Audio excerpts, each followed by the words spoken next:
Beloved friends, I'm actually only here to give you a change of accents. I just hope you don't need simultaneous translation. But I'm here as part of an English delegation to give you the view from Europe. And the view from Europe is that AIPAC is something out of this world. It is just amazing.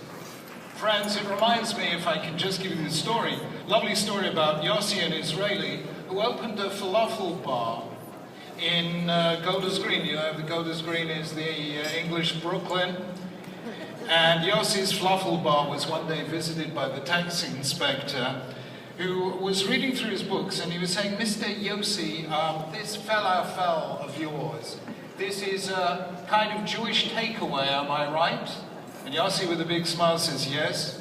The tax inspector says, Mr. Yossi, I understand what you've written down as expenses, rent, electricity, materials, but why have you written down under business expenses 2 trips to Miami and 3 trips to Tel Aviv?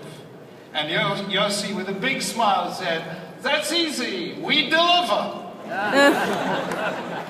Friends, AIPAC, you deliver. You deliver a strong Israel and a strong Jewish people. May God bless you, and may you continue to bless the people in the state of Israel. Friends, I want to tell you how things are looking like in Europe today. When I was a child, there was one line in the Haggadah that I never understood.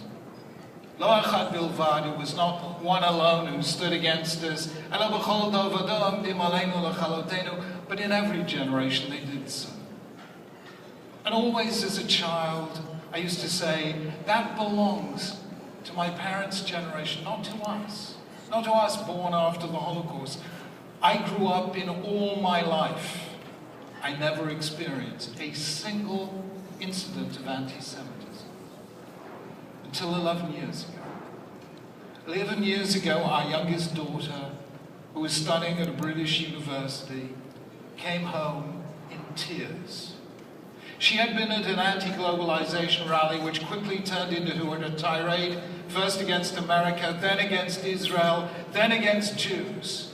And with tears in her eyes, she said, Dad, they hate us. That is a terrible situation, but it's reality in Europe today.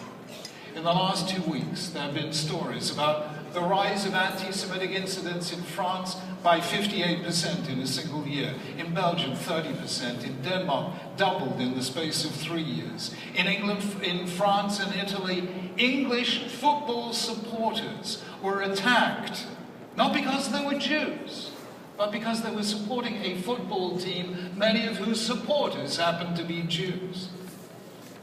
And I don't know whether you read this, I'm sure you did. Last Wednesday, the Turkish president, Mr. Erdogan, called Zionism a crime against humanity. I have to tell you that what we grew up with, never again, is beginning to sound like ever again. And at the heart of it is hostility to Israel. Of course, not all criticism of Israel is anti-Semitic, but make no mistake what has happened. In the Middle Ages, Jews were hated because of their religion. In the 19th century and the 20th, they were hated because of their race. Today, when it's no longer done to hate people for their religion or their race, today they are hated because of their state. The reason changes, but the hate stays the same. Anti-Zionism is the new anti-Semitism.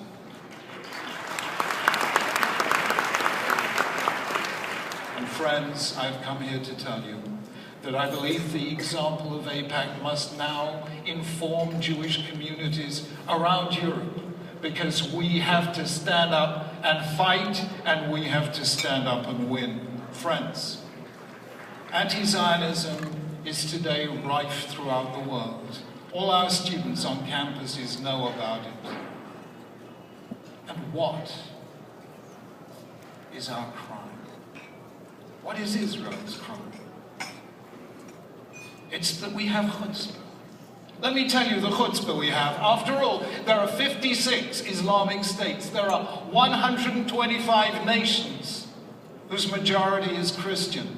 And now Jews want a state of their own. How dare they? And it's so big.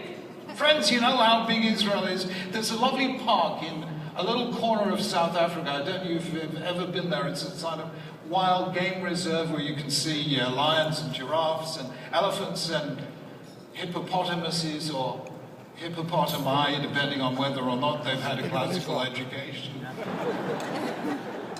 It is called the Kruger National Park. Friends, Israel is the same size as Kruger National Park. How dare they want something that big? Don't Jews by now know that their role in history is to be scattered, dispersed, homeless and defenseless, and now they want a space where they can defend themselves? How dare they? Friends, we dare because we are human. We dare because to be denied the right to self-defense is to be treated as less than human. Mr. Erdogan, it is anti-Zionism that is a crime against humanity. How much longer?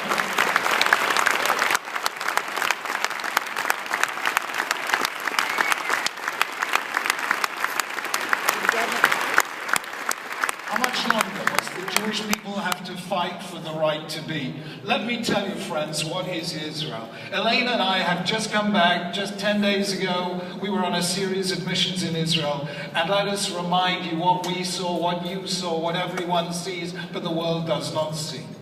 We saw school after school, and youth village after youth village, where children at risk or children from dysfunctional or abusive families are taken and given the care that will give them hope and a future in life. We saw youth villages where Ethiopian children are given the means suddenly to make that leap across centuries and cultures and find their own excellence. We saw